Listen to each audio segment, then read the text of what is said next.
Okay, so as many of you know, we have to move the fuel tank in this van. We've spoken about it before. So we had a couple of options of either a station wagon fuel tank, the Fairlane fuel tank from the Fairlane we got the engine from, or the third option was go out and get a custom-made alloy drop tank made. So that's the one we went for. So what that means is obviously this filler point is no longer usable because the fuel tank no longer lives here because this is the rear seat conversion area. So essentially we've got to move that to there. I will get better at making these videos where I actually show you what I'm doing, but I've basically just measured up the same locale in relevance to the body lines and the sill to make that hole there.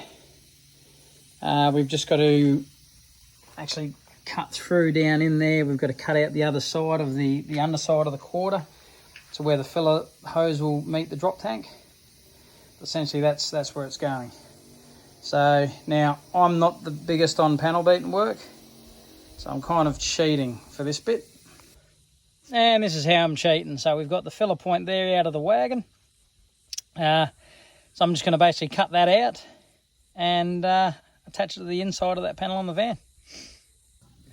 Which basically means now we're going to take our freshly harvested fuel filler point, I suppose, and graft it into there. Okay, so that's it mocked in place there. See, there's just a screw holding it. I'll get the MIG out now and just zap it in there. So that one, I'm not going to bother trying to patch it. I'm not that good a panel beater, so it's probably easy for me just to put a blank on the back side of it so you can't open up the fuel cap, and I'll just put another fuel cap and dress ring there. So there'll just be two fuel caps on one side. It's not ideal, but again, I'm not that great a panel beater, so it's for now that will do.